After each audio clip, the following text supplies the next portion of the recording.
Good morning all students. आज मैं आपको प्लस टू क्लास में आपका पोल साइंस का चैप्टर नंबर 3 करवाने जा रही हूँ, जिसका नाम है नियोजित विकास की राजनीति। हमने पिछले 2 अध्यायों में क्या पढ़ा, पिछले जो 2 चैप्टर पढ़े हमने उनमें ये पढ़ा कि कैसे राष्ट्र निर्माण एक चुनौती थी। ठीक है, हमारे जो नेता हैं, जो नेता लोग हैं हमारे, उन्होंने राष्ट्र निर्माण के ये किन किन चुनौतियों का सामना किया। और इस चैप्टर में हम ये पढ़ेंगे जो हमारी तीसरी चुनौती आई उनके सामने, वो थी विकास की चुनौती, कि उन्होंने विकास की चुनौती के लिए क्या क्या किया। ठीक है, विकास की चुनौती एक अहम मुख्य फैसले क्या किए उन्होंने। ठीक है, कौन कौन सी रणनीतियाँ अपनाई, क्या क्या उपलब्धियाँ थी, क्या क्या सीमाएं थी। ठीक है, भी इन सालों में हमारे जो नियोजित विकास यानी कि जो हमारा विकास होना चाहिए उसमें राजनीति का कितना बड़ा हाथ है। तो राजनीति, फैसले और विकास, जो हमारा राजनीति की बात की जाए हमारे विकास में तो महत्वपूर्ण अहम हिस्सा होता है राजनीति का। हमारे जितने भी उद्योग, हमारा जितना भी देश का विकास है वो कहीं ना कहीं राजनीति से ही जुड़ा हुआ होता है। एक देश तब तरक्की कर सकता है जब उसको चलाने वाले सही हों। अगर हम चाहते हैं कि हमारे देश का आर्थिक रूप से विकास हो तो उसको जो जिनके हाथ में वो बागडोर है वो सही तरीके से चला रहे हैं या नहीं चला रहे हैं। तो राजनीतिक फैसले कई बार ऐसे हो जाते हैं, कई उद्योग ऐसे हैं, जैसे हमारे देश में, हमारा भारत कुछ ऐसी चीज़ें हैं जिनका निर्यात भी करता है और आयात भी करता है। निर्यात और आयात, इन दोनों चीज़ों में जो अहम भूमिका होती है वो एक सरकार की होती है। सरकार के हाँ या ना पे हमारा जो व्यापार है वो आयात और निर्यात करता है चीज़ों का। अब इसमें उड़ीसा की बात की जाए तो उड़ीसा है जो वो लौह अयस्क के लिए बहुत बड़ा अहम भंडार माना जाता है। वहाँ पे भी जो हमारे जितने भी लौह अयस्क पाए जाते हैं वो सबसे ज़्यादा उड़ीसा में पाए जाते हैं। अगर हम बात करें कि हम उन अयस्कों को कैसे, अयस्क हमें कैसे मिलेंगे, लौह अयस्क कैसे मिलेंगे, तो उसमें सबसे ज़्यादा जो अहम भूमिका होगी वो वहाँ की केंद्र सरकार की होगी। ठीक है, इन उद्योग, जैसे कई उद्योग ऐसे हैं जिससे हमारा पर्यावरण प्रदूषित होता है। ठीक है, उन पर हमें सरकार को उन पर पाबंदी लगानी चाहिए।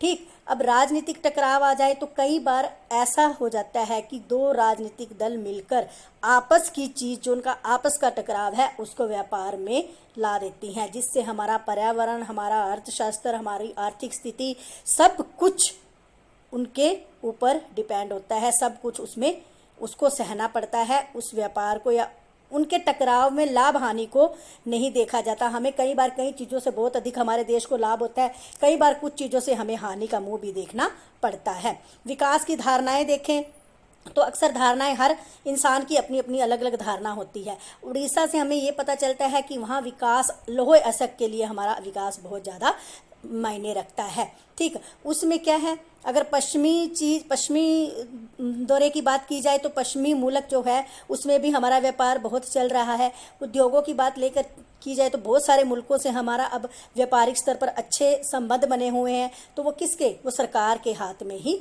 चीज़ें होती हैं। अब नियोजित विकास की राजनीति, हमें कुछ चीज़ें पहले से ही नियोजित करनी होती हैं सरकार के अकॉर्डिंग। ठीक है, हमारा जो आधुनिकीकरण हो रहा है या हमारी जो चीज़ों में नए नए विकास हो रहे हैं, हमारे जो चीज़ें अविकसित हैं उनको विकसित करने के लिए हमें हर एक चीज़ की ज़रूरत होती है। उसमें हमारी भौतिक प्रगति भी होती है।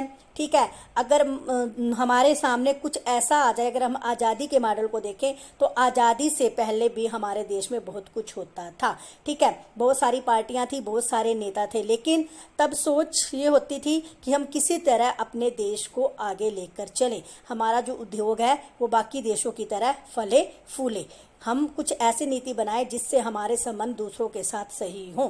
नियोजन की बात की जाए तो मतभेद होते हैं कई बार आपस में, तो वो एक बिंदु पर सहमत नहीं होते।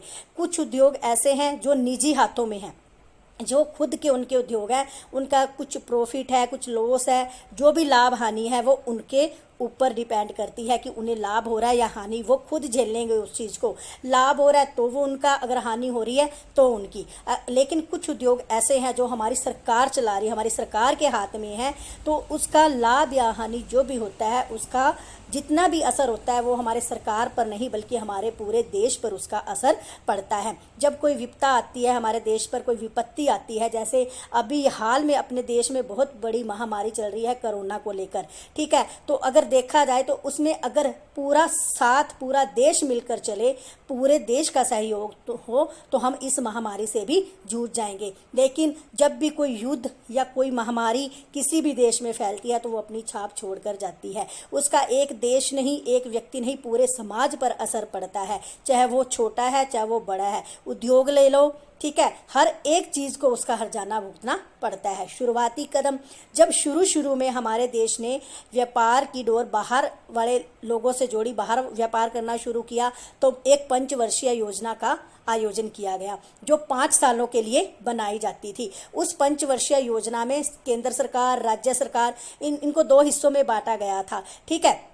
ये अपने कार्य, अपना खर्चा, अपनी अवधि, सब के सब इन 5 सालों का ब्यौरा इन्हें पंचवर्षीय योजना में देना पड़ता था। इनके कुछ ऐसे नेता या कुछ ऐसे आगे अधिकारी होते थे वो जो 5 सालों का ब्यौरा अपने पास रखते थे कि इन 5 सालों में क्या हुआ। प्रथम पंचवर्षीय योजना जो हमारी आज़ादी के बाद बनी वो थी 1951 से लेकर 1956 तक। उसमें सबसे पहले कृषि पर जोर दिया गया, क्योंकि जब हमारा देश आज़ाद हुआ तो हमारी कृषि बहुत ज़्यादा वीक थी। हमारे लोग यहाँ कृषि होती थी, कृषि करते थे, लेकिन उसका फ़ायदा नहीं उठा पाते थे। तो जो पहली पंचवर्षीय योजना बनी थी उसमें कृषि का सबसे पहले विकास किया गया।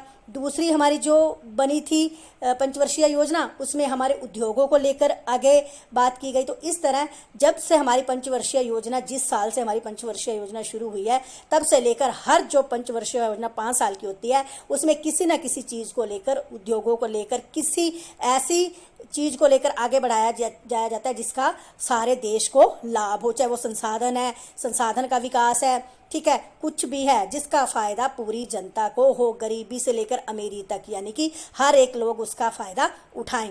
निजी क्षेत्र बनाम सार्वजनिक क्षेत्र। कई बार ऐसा होता है कि कुछ निजी चीज़ों पर निजी लोगों का ही हाथ होता है, उसे सार्वजनिक बनाया जाए, ठीक है, ताकि उसका फ़ायदा एक व्यक्ति नहीं पूरा देश उठा सके। अगर वो पूरे देश के फ़ायदे की बात की जाए तो कुछ स्वार्थी लोगों के, कुछ निजी लोगों के हाथों में ना रहकर हर व्यक्ति अपना उससे कुछ ना कुछ हासिल करे, उसे कुछ ना कुछ लाभ उसे हो, चाहे वो मध्य वर्गीय है चाहे वह निम्न वर्गीय है। मुख्य परिणाम, भारत जब आज़ाद हुआ तो उसके सामने बहुत सारी चुनौतियाँ थी।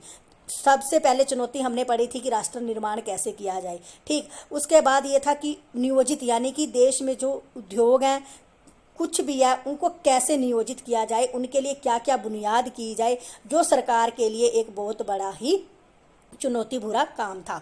उसके बाद आता है भूमि सुधार, जहाँ कृषि की बात की जाए कि पहली पंचवर्षीय योजना में कृषि को लिया गया, तो कृषि के लिए बहुत सारे प्रयास किए गए, जिसमें सबसे बड़ा प्रयास था हरित क्रांति। हरित क्रांति में क्या था कि हरित क्रांति में ऐसे ऐसे बीजों का निर्माण किया गया जिसने भूमि को उपजाऊ बनाया, ठीक है, भूमि में होने वाली पैदावार को ऊपर उठाया, बीज, अच्छे से अच्छे बीज, ठीक है, अच्छी सी अच्छी फसल उगाने के लिए कीटनाशक, उर्वरक, इन चीज़ों को बड़े ही ध्यान से बनाया गया, लोगों को मुहैया कराया गया, ठीक। श्वेत क्रांति यानी कि दूध को लेकर, ठीक है, पशुओं का चारा अच्छा हो जिससे वो अच्छा दूध दें, देश में अच्छा विकास हो, ठीक।